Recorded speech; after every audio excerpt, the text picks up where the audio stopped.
আসসালামু আলাইকুম ওরহমতুল্লাহ। আল্লাহর অলি হওয়ার 5টি উপায়। উপমহাদেশের প্রখ্যাত বুজুর্গ আলেম শাহ হাকিম মোহাম্মদ আক্তার রহমতুল্লাহ আলিহি আল্লাহর অলি তথা তার প্রিয়ভাজন হওয়ার 5টি উপায় বর্ণনা করেছেন। তা হল, নম্বর 1, আল্লাহর অলির সঙ্গে সম্পর্ক রাখা।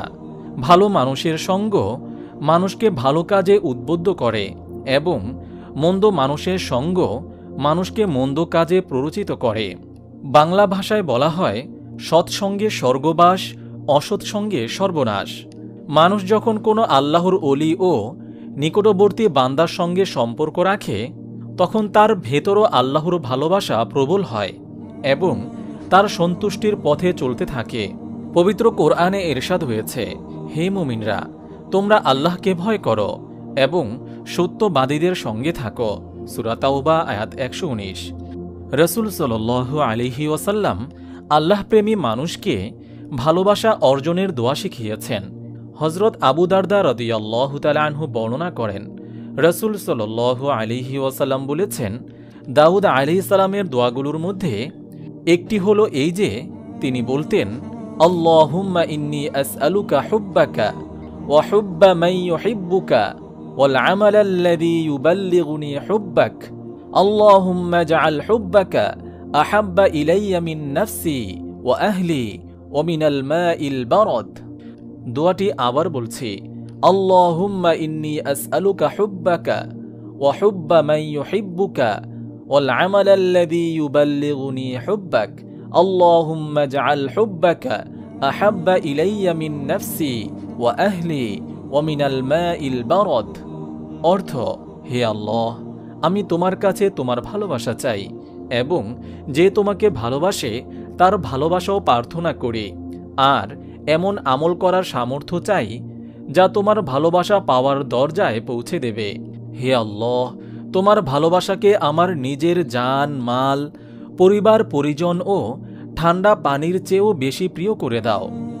নম্বর 2, গুনাহ ত্যাগ করা। গুনাহ ও পাপ হল অন্ধকার স্বরূপ। যখন মানুষ কোনো পাপ করে তখন তার অন্তরে অন্ধকার ছড়িয়ে পড়ে, এমনকি এক পর্যায়ে তা অন্ধকারে আচ্ছন্ন হয়ে যায়, আর অন্ধকার হৃদয়ে আল্লাহর ভালোবাসা ও জ্যোতি জন্ম নিতে পারে না। তাছাড়া গুনাহ হল আল্লাহর অবাধ্যতা। কোনো অবাধ্য ব্যক্তি আল্লাহর ভালোবাসা প্রত্যাশা করতে পারে না। তাই আল্লাহর অলি হওয়ার প্রথম শর্ত হল গুনাহ ত্যাগ করা। পবিত্র কোরআনে গুনাহের ভয়াবহতা তুলে ধরে ইরশাদ হয়েছে, আর কেউ আল্লাহ ও তার রাসূলের অবাধ্য হলে এবং তার নির্ধারিত সীমা লঙ্ঘন করলে তিনি তাকে অগ্নিতে নিক্ষেপ করবেন, সেখানে সে স্থায়ী হবে এবং তার জন্য লাঞ্ছনাদায়ক শাস্তি রয়েছে। সূরা নিসা আয়াত 14। আল্লাহ তাআলা তওবার নির্দেশ দিয়ে বলেছেন, আল্লাহ তাআলা অবশ্যই সেসব লোকের তওবা কবুল করবেন যারা ভুলবশত মন্দ কাজ করে এবং সত্যর তওবা করে, তারা যাদের তওবা আল্লাহ কবুল করেন। আল্লাহ তাআলা সর্বজ্ঞ প্রজ্ঞাময়। সূরা নিসা আয়াত 17। নম্বর 3, গুনাহের উপকরণ ত্যাগ করা। মুমিন বান্দার জন্য গুনাহ ও গুনাহের উপকরণ উভয়টি ত্যাগ করা ফরজ। গুনাহের উপকরণ দ্বারা উদ্দেশ্য হল এমন ব্যক্তি, বিষয়, বস্তু, পরিবেশ ও প্রতিষ্ঠান যা মানুষকে আল্লাহর অবাধ্য হতে প্ররোচিত করে অথবা যা কিছু গুনাহের কারণ হয়। যেমন কোনো বন্ধু যখন ব্যক্তিকে কোনো পাপ কাজে প্ররোচিত করে তখন মুমিন এমন বন্ধু ত্যাগ করবে। কোনো প্রতিষ্ঠান যখন কর্মীকে পাপ করতে বাধ্য করে তখন কর্মী সে প্রতিষ্ঠান ত্যাগ করবে। পবিত্র কোরআনে ইরশাদ হয়েছে, তোমরা ব্যভিচারের নিকটবর্তী হইও না, এটা অশ্লীল ও নিকৃষ্ট আচরণ।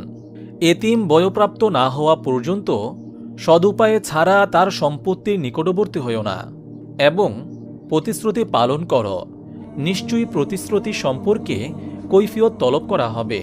সূরা বনী ইসরাঈল আয়াত 32 ও 34। নম্বর 4, নিয়মিত আল্লাহর জিকির করা। জিকির অর্থ স্মরণ।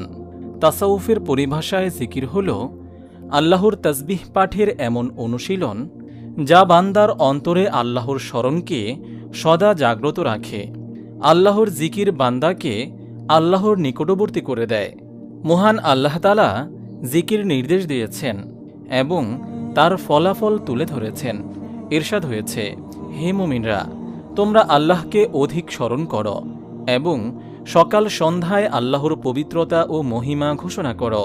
তিনি তোমাদের প্রতি অনুগ্রহ করেন এবং তার ফেরেশতারাও তোমাদের জন্য অনুগ্রহ প্রার্থনা করে অন্ধকার থেকে তোমাদেরকে আলোতে আনার জন্য, এবং তিনি মুমিনদের প্রতি পরম দয়ালু। সূরা আহজাব আয়াত 41 থেকে 43। অন্য আয়াতে আল্লাহর জিকির থেকে বিমুখ থাকার ভয়াবহতা তুলে ধরা হয়েছে।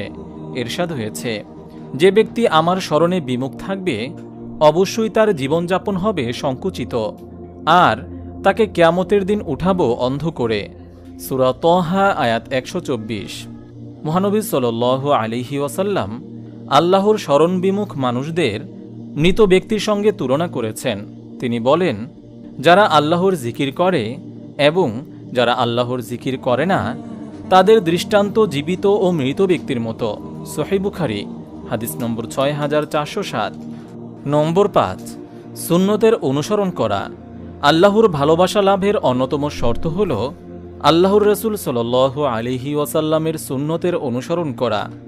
বুজুর্গ আলেমরা বলেন, আল্লাহর দরবারে কোনো আমল কবুল হওয়ার অন্যতম শর্ত হল তার রাসূলের সুন্নত মোতাবেক হওয়া। কেননা আল্লাহ তাআলা তার রাসূলের আনুগত্য করার নির্দেশ দিয়েছেন। ইরশাদ হয়েছে, হে মুমিনরা, যদি তোমরা আল্লাহ ও আখিরাতে বিশ্বাস করো তবে তোমরা আনুগত্য করো আল্লাহর এবং আনুগত্য করো রাসূলের এবং তাদের যারা তোমাদের মধ্যে ক্ষমতার অধিকারী। সূরা নিসা আয়াত 59। অন্য আয়াতে নবীজি সাল্লাল্লাহু আলাইহি ওয়াসাল্লামের আনুগত্যের বিনিময়ে আল্লাহর ভালোবাসাকে পুরস্কার হিসেবে ঘোষণা করা হয়েছে। ইরশাদ হয়েছে, বলো, তোমরা যদি আল্লাহকে ভালোবাসো তবে আমাকে অনুসরণ করো। আল্লাহ তোমাদের ভালোবাসবেন এবং তোমাদের পাপ মার্জনা করবেন। আল্লাহ তাআলা অত্যন্ত ক্ষমাশীল, পরম দয়ালু। সূরা আলী ইমরান আয়াত 31। আল্লাহ তাআলা আমাদের সবাইকে তার ওলি হওয়ার তৌফিক দান করুন। আমিন।